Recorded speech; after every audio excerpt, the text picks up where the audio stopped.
more successful than you, has more wealth than you, better relationship or hotter spouse or something, more socially connected, better physical fitness, etc. And you immediately felt a little intimidated and minimized and quiet and introverted relative to them. Anytime you put another human being above you and you're too humble to admit what you see in them is inside you, you will automatically minimize yourself and then inject some of their values into your life and try to be somebody you're not and set up goals that aren't yours, which will then create what I call the A, B, C, Ds of negativity inside yourself.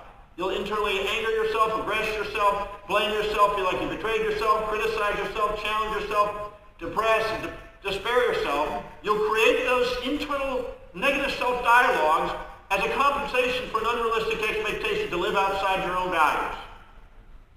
We are not here to put anybody on a pedestal. We're here to put them in our hearts. Raise your hand if you get that.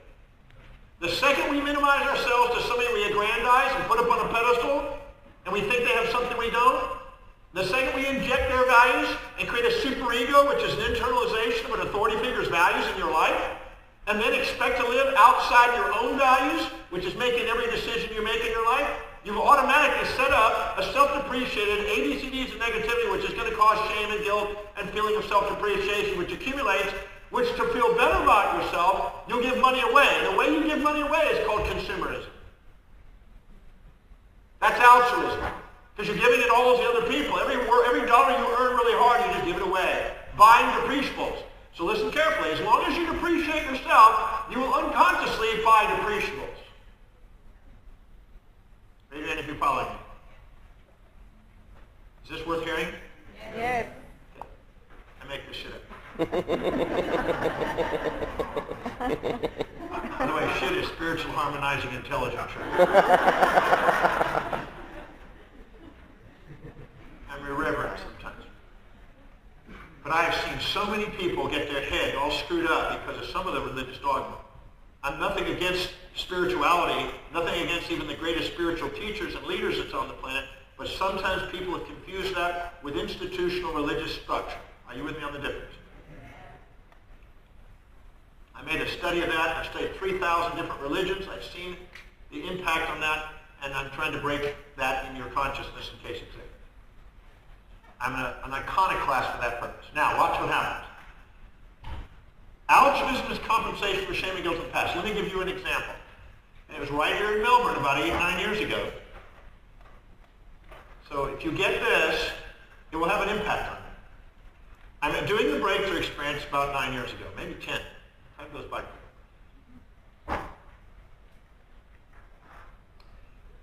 On Sunday, we help people identify what their mission is, what they want to dedicate their life to. And so everybody's writing it and working on it.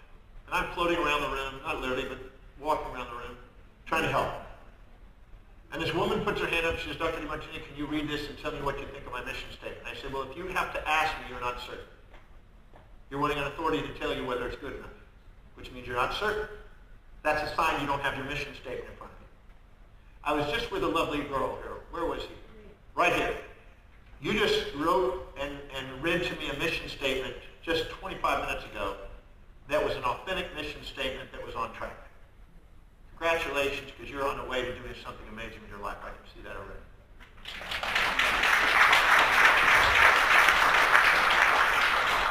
Now, this lady, instead of me reading it, because I couldn't even read her handwriting anyway, I said, read it to me. I want to hear the inflection. So she goes and starts reading it. She says that she wants to do what she can with this piece of land that she inherited to try to help animals and rescue animals that have been infirmed and sick and things of this nature. And I saw that it was all give, no return. Sounded altruistic. I said, so is this some sort of altruistic thing you would just want to do? You don't want to get anything back? She says, well, it makes me feel good to go and help animals. Whenever I see that, I know a person's wounded and feeling guilty and shamed. So I said, okay, so like a horse, what happened to you? I didn't know that the guy sitting next to her was her husband, and he goes,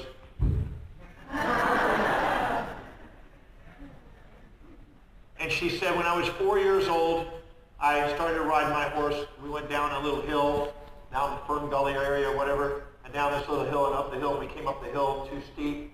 The leg buckled, and we had to kill my horse. And she cried on the spot. 35 years ago, that happened. 39 years, it's there. Please listen to this.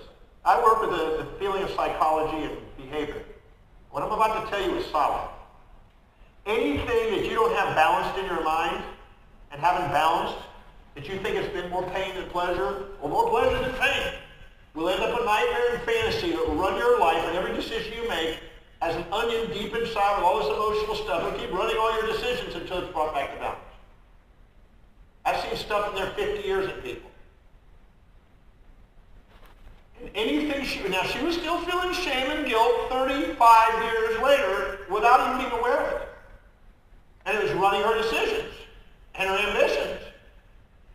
So I said, let's go to that moment, and I pulled out the Demartini method, the method that Sam was mentioning earlier, that he used to change his life, and that I use now as I travel. I do the breakthrough experience 43 times a year for 25 years. I've done it over 1,000 times. I'm starting to get the hang of it. I took her through for about 15 to 18 minutes. I took her through and dissolved the shame. I have a science. Shame is nothing more than you taking a muscle and doing some act that you perceive caused more pain and pleasure, more loss and gain, more negative than positive, more challenge and support to somebody, more difficulty than ease to somebody. And there is no such thing. It's an incomplete awareness taught by one-sided thinking from religions and philosophies all through the ages. There is no one-sided thing. There is no way you can have a magnet with one side. Any event's got two sides at all times. Unwillingness to see that creates emotional baggage. So I went in there and took that experience that she thought was more negatives than positives to the horse, to the dad, to herself, and stacked up all the benefits until it was neutralized, until she had tears of gratitude. And by the way, every tear with different emotions has a different chemistry and crystallization they found. And so I basically went in there and neutralized the shame and the guilt on the spot, just cleared it. And the moment it was clear, the moment I got tear of gratitude, where she was grateful for herself for that action 35 years ago, I said, now tell me about this mission. She comes up and she goes blank. Her mind had nothing there. She says, it's gone. I said, I know. Because what you thought was your mission was a compensation for shame and guilt of the past as an altruistic act that wasn't in fair exchange within you and the universe. Anybody get what I just said? See, I said, so now what comes up in your mind? She goes, wow. I'm still just recovering over that one disappearing that quick. What's coming up in your mind? She says, well, what I'm seeing right now is maybe I could use the land to help young people who are maybe runaways or having health or drug problems or whatever, or maybe their families have abandoned them or whatever, a place where they can come and we can help young, because I also love helping teens. I said, just out of curiosity, what's the age group? Oh, 14 or 15. Did you see men or women or boys or girls when you saw that vision just now? Well, I saw a girl, but it could be either one. I said, what happened to you at 14 and a half? The husband goes,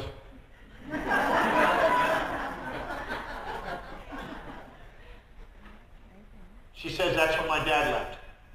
I said, what happened? My father left us on the farm. My mom had to work 2 jobs. I was a teenager. I wanted to go to school. We lived in the country. I was bugging her because I needed a car to get to school and get to my friends, and I was wanting to socialize, and life was hell. I couldn't see my friends. I wanted to run away from home. I felt I had caused my dad to leave. She starts crying. I felt like I burdened my mom. She was having to work so hard I wasn't appreciating it. Up comes the tears again. I wanted to kill myself at the time. I didn't see any light at the end of the tunnel. What I was wanting, I couldn't do it. Whatever I did that was going against, and that was, if I wanted it, it would go against my mom, and I didn't want to lose my mom because I had nobody else to depend on, and I was caught and trapped, and I didn't want to live like that. So I pulled out the Demartini method, and I cleared it. It took 18 to 20 minutes to do it. Sometimes it's longer, sometimes it's quicker, but luckily it was quick. And I went in there and cleared everything. When your mom was able to get 2 jobs, how did it help her? Well, she wasn't taking care of mom. She was dependent on a guy. She always wanted to have independence. It gave her independence. It forced her to go out and take care of herself and manage things and run her own business and do things. Great. How else did it help her? We stacked up the benefits. How did it help you? Who took on the father's role? Because when their daddies left, somebody else takes on the father's role. Well, there was a guy that was working there that took on some of the father's role and took things from some of the house. There was a teacher that I got a male teacher at the time that took on some of the dad's roles. My mom started doing things that my dad used to do. I started taking on a bit of the trades. I can see it. My best friend that I used to hang out with took on the dad's roles and tell me. And I realized that, and I showed her that nothing was missing. You didn't lose a dad. And who became a new daughter figure to your dad? I showed her these things. Because the quality of your life is basically the quality of the questions you ask. If you ask amazing questions, you have an amazing life. There's never anything in anybody's life other than something to say thank you. But if you don't see it that way, it's your lie. And every one of those lies lower your self-worth and keep you from feeling worthy enough to do something extraordinary on the planet and get extraordinarily well. So, we cleared it. I said, tell me about this vision for the teenagers. All the brain noise was gone. It's gone, she said. I said, what's coming up? She says, what's coming up right now is what I'd love to do. I mean, I'm shocked. I'm just blown away here because in less than an hour I'm sitting here and the two things that I thought I was dedicated to is I realized were just altruistic compensations, like you're saying. I was feeling bad and I was trying to do this for free, to try to feel better about myself, to compensate for where I feel like I hurt people. Are you with me? So in the process of doing it, she said, what's coming up right now is it'd be great if I could use the land as a place where we could have a retreat center where we could educate people on things like this. I said, is this another altruistic act? You do it to feel good? She goes, no, this is valuable. This can be valuable in people's lives.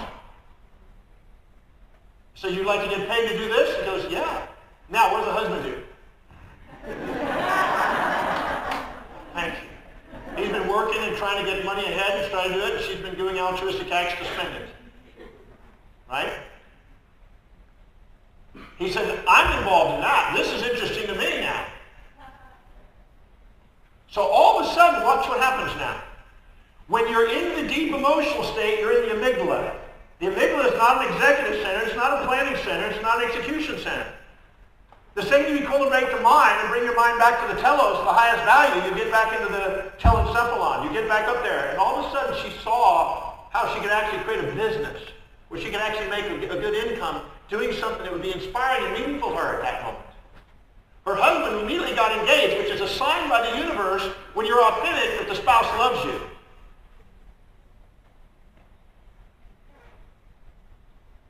Yes, I hope you heard that. So we sat down and did this, and then I caught something. I almost overlooked it. I said, I noticed that every one of these things you have are all giving your land away for free. That means, from my experience, working with thousands of people, that means you received it and you feel you got some land given to you and you don't feel you did something to compensate for it. So you're trying to give it away for free. It's an altruistic expression of your own land. That means your mother gave you the land for free, didn't she? You just did. She goes, yes. I said, what did you do to earn it? She goes, I have no idea. I said, if you have no idea, you will squander it. So I made her then sit down and write down all the things that she did to earn that land, right on the spot. We rattled off all the things that she did to earn the land, and finally she goes, you know what? I deserve the fucking land. I put up with my mother till she died. I put up with this. And she started, okay, I got it. The moment she got it and brought herself back in equilibrium and got out of shame, that's what she did. She immediately, in her executive center, she immediately thought of a new creative way in which she could make the land viable. So she immediately thought, we could build these little retreat systems, and we could have these little cabins, and we could rent it out, and we could actually get rental property out of our land and make money as we're helping educate people and save people having to stay in hotels and stuff. Are you looking at it? The moment you're out of the shame and guilt mode, the altruism, you immediately start thinking in terms of fair exchange, you immediately start to value yourself, and once you're in equilibrium, that executive center is incredibly creative in coming up with solutions to problems economically. Are you with me? Follow me? Yes, no? I hope I'm making sense. I can go with a lot of stories on this. So, In the Breakthrough Experience program that I do, I've developed a whole system to dissolve those two. And you can do the rest of your life and clear anything you got. Because I guarantee you both of those. Now, what I found out in doing the Breakthrough Experience that was amazing, and I hope you write this down because you may not comprehend this. Psychology is still in the dark ages as far as I'm concerned on this. You will never build yourself up without beating yourself up to get back in equilibrium. You have a thermostat of your own self-image. Your self-worth is that center point. When you exaggerate yourself, you have pseudo-elevated self-esteem. And you're puffed up into a superiority complex where you exaggerate yourself because you're projecting your values onto others and expecting them to live in it. They're not doing it. You're resenting them. And so you puff yourself up to compensate for the weakness. And then the other side, when you beat yourself up, is when you're expecting yourself to live in somebody else's values. So anytime you expect to live in somebody else's values, you beat yourself up because you won't. Anytime you expect somebody else to live in your values, you'll build yourself up because you'll be frustrated. Are you with me? And these are two mechanisms to let you know you're not being authentic and you're not letting other people be authentic. And every human being on this planet, in this room, wants to be loved and appreciated who they are, which is their highest value. So anytime you expect them to live in your values, it won't work. Who's married? Who's been there? Anybody here been married, trying to project your values onto your spouse and expected them to live in your values? Do you know if you ever make them turn into you, you'll have to turn into them to make it work? I see this week after week. I just did a great consult in Brisbane on this. A husband and wife sitting there. Well, he should be not at work. He should be there with the kids. Well, she should be out there working and making money. Does that make any sense? I said, if you change your genitals into female genitals, if you change your female genitals into male genitals, great. Otherwise, you're living in a fantasy about it. You're both bored for different things. Does that make any sense? Now, I've seen some females that are incredibly powerful in running businesses and having very powerful businesses and intellectuals, and they go out and make tons of money. But very commonly, if they're driven and they got high testosterone levels and they're doing that kind of stuff, they're very commonly dating guys that have earrings in their ears. Maybe you know what I'm talking about. Guy that can't get a job or keep a job and get stoned every day. So if you ever expect somebody else to live in your values, you will automatically have resentment. If you do, you'll go into pride. The downside of pride is pride means you don't care enough about your customer or employee to communicate your delegations in terms of the employee's values and the product, service, and ideas you're selling in terms of your customer's values. There's equity theory. And equity theory is the ability to maintain equanimity within yourself and equity between you and other people. This has already been proven to be the most efficient system in business, but people still live in a fantasy that they know right. The autocratic monarch, chiefdom, kingdom construct from the very ancient times where you had a bunch of dumb people that are commoners and a handful of people that had all the wealth, that used to work, but it doesn't work in today's reality, not with the internet. Are you with me? You can't force the person to do with coercion and punish and reward. It's an antiquated model. We live in a society where people are becoming intelligent and they need to be respected and cared for in their values and honored as individual uniquenesses in order to raise the consciousness instead of living in this suppressed system that religions once had and whole countries once had with monarchs. Are you with me? You will go farther today. It won't work today. You go into an underdeveloped country, it can still work. You got dictators and autocrats in those locations still in those places, but it doesn't work in Melbourne, Australia. Are you with me? Because you guys are too intelligent to buy into that stuff in this era.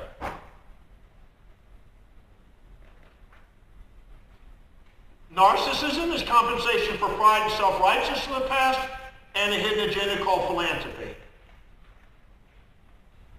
So when these people go above equilibrium and accumulate wealth, they're going to end up giving it back. And when the people go below and they give away the wealth, they're going to end up trying to get it from the government. Nature's always trying to bring equanimity back to order. Except individuals that haven't cleared their own emotions will automatically go from one extreme to the other. And if society has the have and have-nots too far apart, they have revolutions, social revolutions in order to bring it back into equilibrium. So it's wiser, as Bill Gates and Buffett did in their book called Creative Capitalism, it's wiser to get those things in equilibrium with self-governance. And an individual that has self-governance leads. And there's absolutely no reason why you can't master your life. How many would like to master your life? I've been working on self-mastery since I was 17, 18 years old. A week before my 18th birthday, I set out on a mission to do that. And I'm absolutely certain that there is a science of self-mastery. And it's based on the questions you ask yourself. Because your questions you ask yourself determine your perceptions, and your perceptions determine your actions. That's why I teach the breakthrough experience. It's a culmination of all 42 years of my life trying to give people the science of how to master their life, how to have self-governance, how to live by their highest values, how to transcend fears and guilts and emotions and shames and all this other crap that they're stuck in because nobody's taught them that, because society promotes a false construct. There are 4 cultural systems in society that are teaching you a big lie. You may not even know what's going on. You may be not even aware of the propaganda.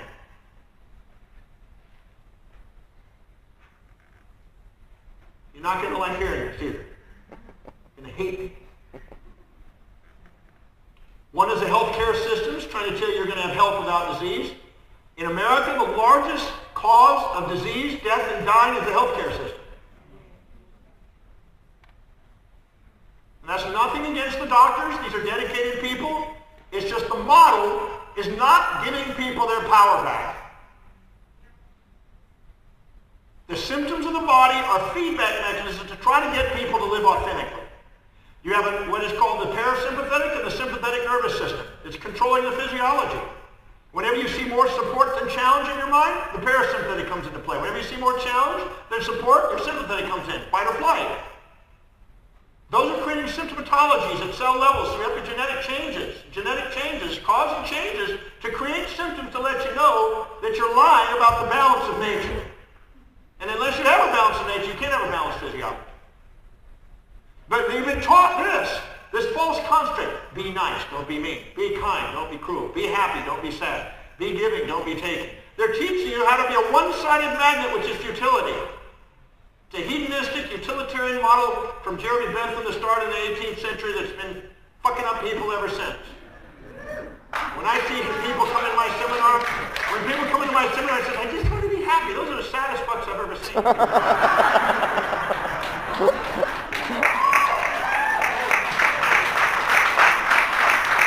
Because what's happening is people are striving for that which is unavailable and trying to avoid that which is unavoidable.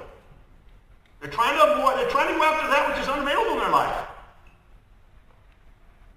Well, I finally learned to love myself. I'm nice and mean and kind and cruel and giving and taking and sweet and bitter and pleasure and pain. I'm everything. I don't have to get rid of any part of me. You understand what I'm saying? I'm a kind person. I'm an asshole at times. I love it all. If I wasn't an asshole, I'd be full of shit anyway. Am I making sense here? So if you strive for a one-sided world, your grandmother goes around and says, be nice, don't be mean. And she beats the shit out of grandpa. Because we're social parents, reciting something we haven't even thought through. I remember a teacher told me one time, don't make people think, make them think they think. If they ever think, they friggin' run. And Dirac, the Nobel Prize winner, says, it's not that we don't know so much, we know so much that ain't so. And then in psychology, you're supposed to be happy. Oh, well, if you're not happy, well, there's a disease name for you. Well, you know why you're not fulfilled? Because you set unrealistic expectations. Depression is not a disease. Depression is a symptom, a feedback symptom, to let you know that you're setting unrealistic expectations in your life and you're not meeting them. Depression is a comparison of your current reality, which is balanced, to a fantasy that you're addicted to about how life's supposed to be. Every single person in my breakthrough experience that comes in there depressed, when I ask them, what are you comparing your life to and how is it supposed to be? Well, it should be this way. What would be the drawback of that? Oh, there would be no drawback. I'd be ultimately happy there. Fantasy. How many of you know no matter what the hell you do, you have pain and pleasure? You thought when you bought that house, oh, when I get that house, I'll be so happy. No. Now you got to put furniture in. Now you got to maintain it. Now you got to clean the thing. Now it's got dust. Now you got to put landscaping around. Now you got to put a security system there. Now you got to maintain it. Now you got to sit there and now your husband's on the other side. Where do you go and that stuff? There's always something in there. Why? Because there's a hedonic adaptation mechanism. The second you go after something with pleasure, it automatically means that you automatically have to have twice as much to get the same pleasure, and it adapts.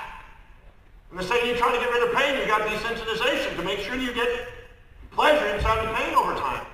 Nature's trying to bring you into equanimity. It's trying to take you back to your telos, your highest values, so you can live an inspired life embracing pain and pleasure, which is life.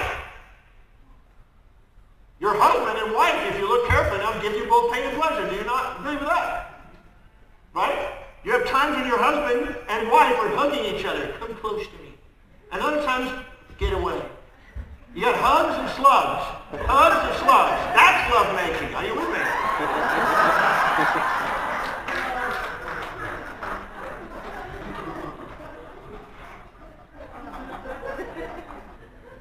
So I don't teach people one-sided thinking because it's futile. I'm not a positive thinker or a negative thinker. Because if you're living in a friggin' delusion, you need some upbeat on the things that are down. But if you're living in a fantasy, you need to crack the fantasy with dance. One of the greatest questions to ever do. Whatever I'm comparing my life to, of the way it should be, it won't be the drawback if I got it that way. Because you'll never appreciate your life if you're comparing it to a fantasy. I found out that 90% of every marriage couple, most of the women, 90% of the women, actually have a fantasy of how the man is supposed to be and punishing the man until he eventually will never get there. You don't even know what I'm talking about. You better come home with a friggin' horse, a white knight horse shit if you want to get somewhere. Crazy. Now, why am I saying that? I hope I got my message across. That anytime you set an unrealistic expectation on yourself to live outside your own values because you've injected ideal people around you and fantasies around you from some health care, from psychology, from social political stuff, they're teaching you're supposed to be harmony without conflict. I've never met a friggin' family on this planet that doesn't have peace and war. Raise your hand if your family had peace and war. Look around the room. There's the truth. And the magnificence of the truth is far greater than the fantasies you'll put on yourself. Are you with me on that? So I don't teach people how to have harmony and peace on their shit. Those are all the people that are wounded and beaten up inside that go to war the second you try to piss them off. I saw that in your militia. In 2003, I was sitting in Brisbane, Australia, at the airport, and a cool thing happened. I'm sitting there. I'm looking up on the screen. You know, they have a television screen in the thing while you're waiting for the flight. And I look up there, and there's a diagonal line across it, and up in the top left corner was the militia, the Australian militia, in Kuwait playing rugby and cricket in the desert. The bottom half was the peace demonstrators turning John Howard's car over and attacking John Howard in the car. Do you remember that? Remember 2003 when they were attacking John Howard? So the peace demonstrators were violent, and the friggin' militia were playing cricket in the desert. I thought, there's the law of the universe working. I learned a long time ago that every human being has a set of values, and whenever you do things that support their values, they're nice to you. But if all of a sudden you do something that challenges their values, they're mean to you. I'm both nice and mean, kind and cruel, giving and taking. You're talking my values, you're selling my values, I can be generous, I'll hand you my money. I'm getting my values met. If you're talking against my values, I'm not giving you mine, I'm a stingy bastard. I'm everything. I went through 4,628 traits in the Oxford Dictionary and found that I had every single trait of human behavior in that thing. And then I went and imagined the most extreme examples of anybody that's got those traits, and then I would go, where do I do it as much as them? And I found I did it as much as the most extreme examples. That was everything. And then I realized the traits that I thought were bad, I found out how did they serve me? Because if they were really bad, they would have gone extinct on planet Earth. Because anything that doesn't serve this planet goes extinct. It's not useful. You don't use it, you lose it. So I realized it must serve a purpose, so I had to find it. So in the breakthrough experience, I show you how to love all parts of yourself, Mike. If not, it's going to hold you back economically. Am I making sense? Now, do you think that you're going to have, if you're feeling shame and guilt and mistakes and all that other stuff, do you think that you spontaneously are going to go, I want to build wealth from that? No. So watch really carefully. If you devalue yourself with shame and guilt, you will automatically put wealth building lower and lower and lower on your value list. Because you feel you owe something and you don't deserve something. That's why Napoleon Hill and Foster Hibbert and myself found that was the first thing we had to clear. So make a list of everything you've ever done, you think is a mistake, that's ever been wrong, or whatever it is, you think you hurt somebody, and find out how it served all those people. And find out how it wasn't a mistake. In the breakthrough experience, I teach people how to do that, so it's clear. It's a science on how to do it, and it works every time. If you do it, you say, thank you, I love you to yourself. If you can't stand in front of the mirror naked and sit there and go, fuck, you're hot. I love you. Why would you expect the world to? Now, some of you are ugly and it's hard to do.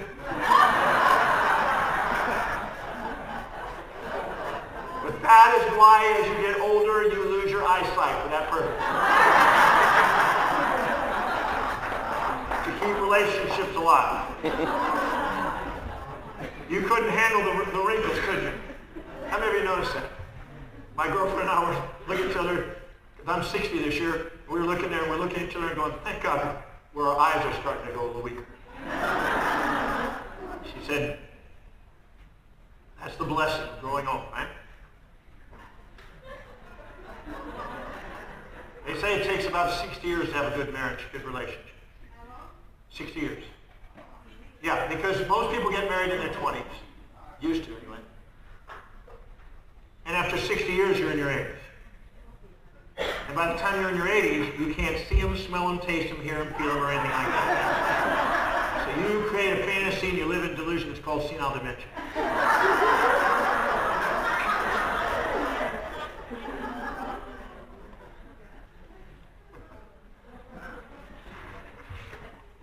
Now, watch carefully. See, if you are exaggerating yourself, watch what happens to business now. If you pride yourself up and puff yourself up, and you think you're better than your employees or your customers, and you try to sell what you think is important in your values, and try to expect them to buy in your values, and don't meet the needs of their values, what happens in business? You don't get it.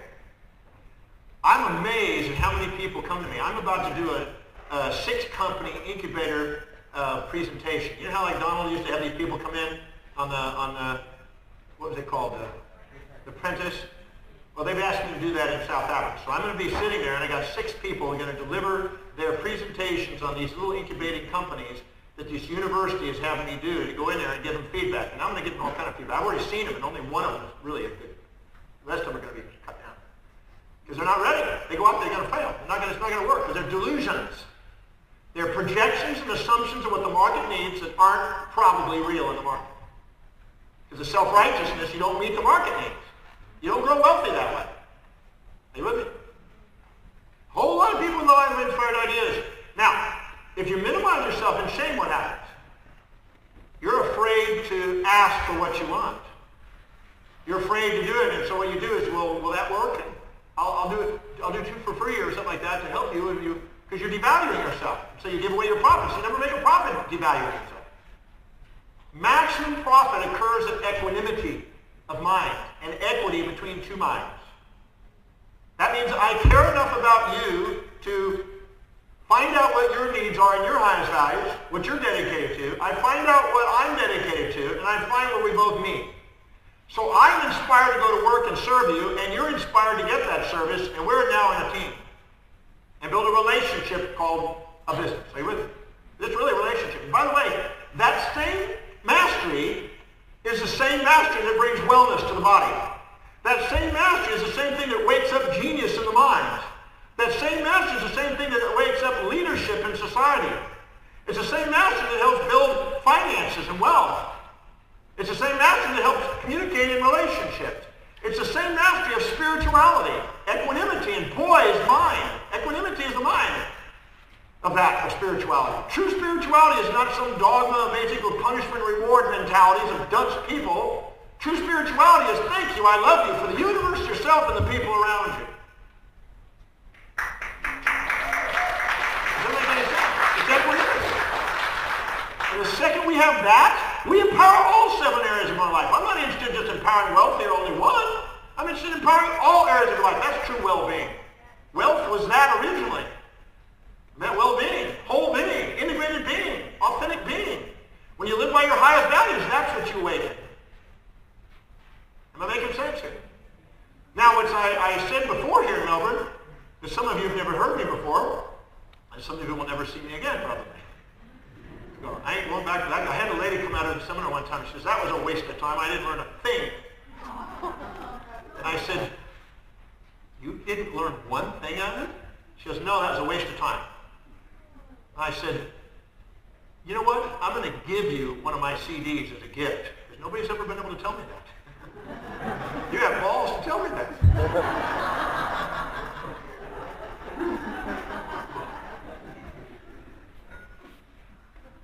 She says, the balls I could have gone without, but the appreciation I could go with.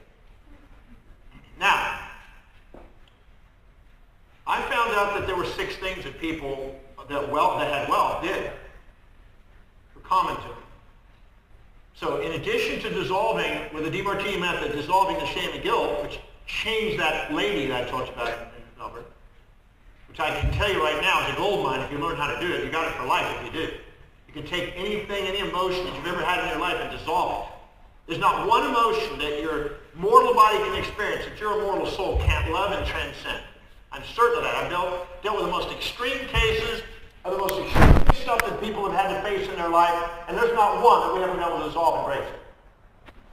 And I've seen multiple rapes. I've seen incest. I've seen death. I've seen shooting. I've saw loss of arms. I've seen people that have destroyed businesses. I've seen lawsuits. I've seen every imaginable thing that's going on, and I haven't found one that we can't turn into thank you, I love you. Because anything you can say thank you, I love you to is baggage. Anything you can say thank you, I love you to is fuel. And it's fuel that builds gratitude, love, inspiration, enthusiasm, which Peter Lynch says are the 4 cardinal things that I'm looking for when I buy into a business. If I don't see that, I don't buy it, because it's not going to appreciate value unless you appreciate life.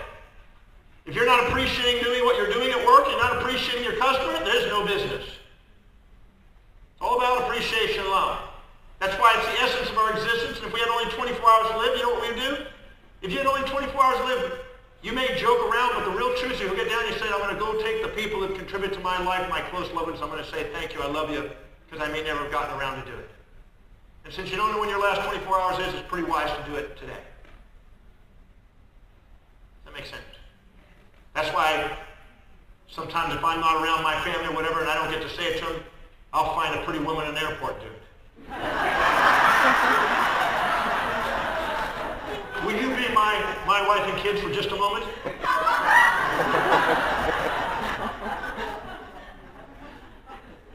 Just joking. There's 6 things I found in wealthy people. Number 1, and by the way, if you go and learn all kind of little tools on how to get rich quick on the markets, biologically it's been shown that people that get rich really quick without an infrastructure, without doing a service, 1, they don't appreciate the money the same, and 2, they'll be more likely to squander it on addictive behavior. That's been demonstrated over and over again. People that get money that they don't feel that they deserve will squander it, or they'll do addictive behaviors. That's why you see very wealthy men that create companies, or sometimes women, but usually wealthy men, bald-headed buzzards that are 72 years old with 27-year-old bimbos or whatever that are basically squandering their money, that are basically gold diggers. Are you with me on this? And they're drinking their life away because they're unfulfilled, they're uninspired, trying to find some fix to get them a fix. Hope I'm making sense. I just did a program with the guy, the Wolf on Wall Street, there in South Africa the other day. Okay? You saw that movie, some of you. That guy was a pretty hedonistic, utilitarian guy, wasn't he? In the movie. Some of it was a little exaggerated, but some of it was pretty true, according to what he said. That's not the way to live. That's what happens. That's the symptom of getting rich too quick. Without doing something meaningful and inspiring that's true to you. Getting wealthy, doing something you love that's meaningful, that makes a difference in people's lives, is extremely rewarding. But doing it and just making money that's not fulfilling, I guarantee you, because of the unfulfillment, you'll take the money and you'll squander it on weird shit. Are you with me on this? And you probably blow it on things. I know people I just consulted with a guy who makes $45 million a year. He's doing coke, $2 million a year. He's screwing 20-year-olds. I went to a seminar to learn how to do that.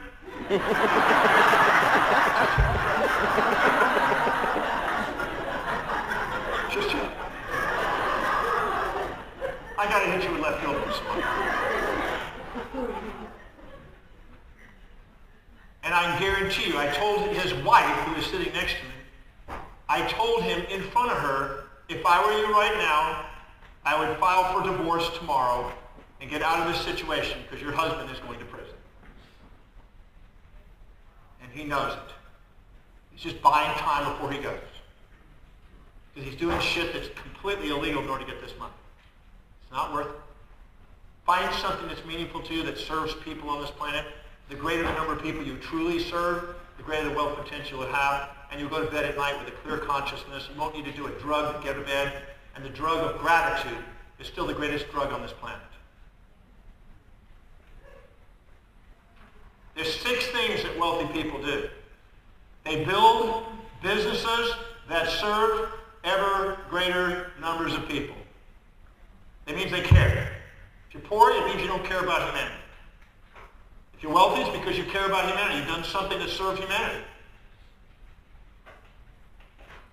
In the breakthrough experience, a lot of times I have to shatter delusions people live in. They have fantasies about how life's supposed to be. They have nightmares about their life it is. They're depressed about this. They're wanting to blame things on the outside. They're looking for a scapegoat on the outside, looking for some savior on the outside. The most primitive aspect of theology is the scapegoat of the devil and some savior out there going to take care of it. It's a total dissociated state from your own cause and effect. The real integration of those two inside your own self and realize that you're the cause of your own misperception and you're the cause of your own solution is freeing and empowering. Are you with me? The first one is going out and doing it. You won't find a billionaire that didn't build a business that serves great numbers of people. Name one, you won't find it. Bill Gates, and Zuckerberg, and Branson, and Oprah, it doesn't matter who the billionaire is, they built a business that served every great number of people. If you don't have a work ethic, you don't really care about humanity enough to go find out what their needs are, directly or indirectly serve those needs in some form or fashion, either by your own talents or somebody else's talents, and get them in front of those people and get those talents and serve those people, there's no money. You have to serve people. You have to have that on your values.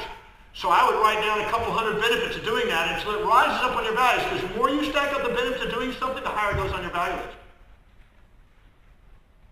Anybody get that?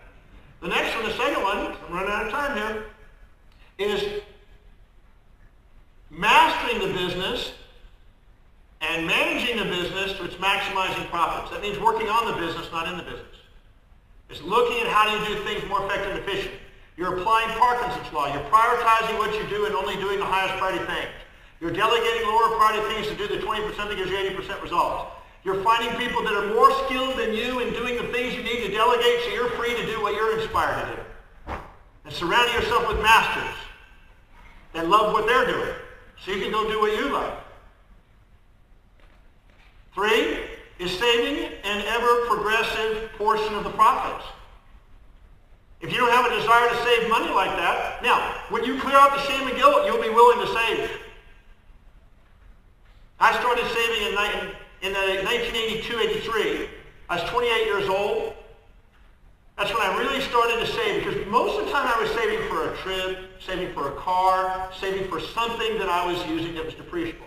I didn't save to create a mortal wealth to be able to have my money work for me and not have to work for it so I could be a master, not a slave, until I was 28. And I didn't think I could afford it. I was scared. I was still having some altruisms there. I was frightened about all of a sudden saving because I had all these bills, and I had this new house, and I had this car, and I had this new office, and I had this new stuff, and there's just overwhelming debts coming in. So I decided to save. $1 an hour, $10 a day, $50 a week, $200 a month was frightening for me when I started. But I did it anyway. And I didn't miss it. And 3 months later, I didn't miss it. So I raised it to 300. 3 months later, I didn't miss it. I raised it to 500. I raised it to 750. I made it 1,000. When I hit 1,000, I ran a projection of where I could be, and it would be a millionaire after 34 years. and I'm about dead. But I didn't stop there. I made a commitment to raise my savings 10% every quarter. And I did a forced accelerated savings technique. That doubles the amount you save every 2 years. So all of a sudden, 2 years later, I'm now saving $2,000. 2 years later, I'm saving $4,000. 2 years later, I'm saving $8,000 a month. Then I'm saving $16,000 a month. Then $32,000, then $64,000, then $128,000 a month. All of a sudden, I was making more in a year than I was once fantasizing in 34 years. Please get this. The moment you value you, the world begins to value you. The moment you pay you, the moment the world and all your clients start paying you and valuing you. The world is waiting for you to value yourself, and you won't value yourself unless you're living congruently. That's powerful. You implemented that today, you walk out here with that one, you're going to get something, I promise. But learning how to master yourself, I ask you to come to the breakthrough experience. I'll give you the most advanced science you're going to find out there. Most efficient science to help you there. And you're going to get 42 years worth of stuff summarized for you that's breaking through a bunch of myths that you may have been subordinate to. The next one is investing in ever greater returns. That means you earn the right to risk, and you start learning how to invest. Whether it's in the real estate market, you invest in quality products instead of gambling. You're investing in stocks, you buy blue chip stocks and indexes that are cheap, that are sitting there, that basically have a mean average, and make sure you get a return on it. You learn to earn the right to risk. And don't go gambling on your money. Most people gamble with their money because they're not fulfilled and they're quickly wanting a rich quick game scheme, and it doesn't work. It's just here to teach you a lesson to be humble and appreciative and methodical and patient and productive. It's feedback. The guy that I had, a guy named Lee, that wasn't that fantasy, is dead today. 28 years ago, I met this guy. He had this fantasy world he wanted to do. He wanted to get rich quick, always looking for the big thing, the big kill that was going to happen. I just kept methodically saving. The fantasy life he wanted to live, I get to live today. I'm the one with the yachts and the penthouses and all the stuff and the shit. I'm the one that had that. And you know what? That's not even meaningful. Whoopee shit, you get that. You know what's meaningful? Being here in this room right now and sharing this message. Does that make sense? I'm accumulating a vast fortune, because if you don't have a reason for accumulating it, you won't. Why would you want to accumulate wealth? Because of opportunity. Because you have $10 saved, you hang out with 10 heirs. You have $100 saved, you get to hang out with 100 heirs. You get $1,000 saved, you hang out with 1,000 heirs. You get $1 million saved, you get to hang out with millionaires. You get $1 billion saved, you get to hang out with billionaires. The billionaires make $1 billion opportunities come to you. The 10 heirs have $10 opportunities. And by the way, if you work for other people, you always pay the most taxes. You work for yourself, you pay the less taxes. If you invest, you pay the least taxes. So the more everything's a reward to use to save money and build wealth. And the last one, before we quit, is to create a financial cause that leaves a friggin' legacy. Have something on this planet that you don't want to leave this planet without accomplishing, that you want to build wealth for. I've got enough money now for my lifestyle. I'm way past that. That doesn't mean anything. Big fancy lifestyle, that gets boring really quick. You can hang out on the beach just so long, hang out playing things just so long, but after a while you go, you know what? I'm not using my mind, my body, my faculties to the fullest. I got to do something that means something. Are you with me? My girlfriend, Lori, they're making a movie out of her life right now, Hollywood movie out of it. She basically had this plastic surgeon or this orthopedic surgeon husband that she had. Okay, he's dead today, but she had this amazing husband or whatever. She was living and she was basically just shopping and doing things, didn't have to do her nails and stuff like that, nothing meaningful. She decided, you know, there's got to be something more to life than that. So she decided to do what she could to try to help people who are on death row. They're innocent, but they were put on death row even though they were innocent. She got involved in a cause. She got worldwide support from Mother Teresa, the Pope, world governments trying to save an innocent man's life. She started the Innocence Project. She created DNA testing. She did a whole bunch of stuff and changed the course of the world. She's got a purpose in her life. That's more meaningful than friggin' doing your nails. Does that make any sense? And she's still beautiful. So she didn't throw away her beauty. She still got her feminine power, but she also went out there and built another form of power. She put power in all areas. Meaningfulness. Finding a cause Greater than yourself is the way to get beyond yourself. People say, well, I can't get beyond my fears. Well, that's because you're focusing on yourself. You're not focusing on a cause bigger than yourself. If you're too busy focusing on something bigger than you, you don't get in your way. Am I making sense out of this? Every weekend in the breakthrough experience, I'm giving people the tools on how to break through the weird shit that they're running their minds with. And one of the most tear-jerking things is watching Saturday night at the breakthrough experience, watching people break through. I get to do it every weekend. 43 times a year I get to watch this. I watched a lady the other day that had a death in her family and she was grieving over it. She was non-functional. In an hour and 20 minutes or so, we dissolved the grief. Completely done it where she was grateful for the whole thing. Cleared it, ready to go on to her life again. A husband and wife team that couldn't talk to each other were about to throw in the towel. We sat there and helped him own the traits and cleared it. The guy that lost $750 million with a business partner in Houston, Texas. Imagine coming home, you have $750 million one day, you go to the bank or the credit card the next day, it doesn't work. You go, what the hell's going on? So you call the bank, what's happening? Their money's gone. They confiscated $750 million from all of his investments, went offshore with his partner, disappeared into a foreign country. He had nothing. Zero. Couldn't pay his bills, couldn't everything. He was frustrated, he was angry, he was revengeful. You can imagine what he was like. He comes to the breakthrough experience. I took him through one little process in 48 minutes. He was in tears of gratitude. Because there is never anything that your mortal body can experience that your mortal soul can't love if you know how to ask the right question. That's what I teach people.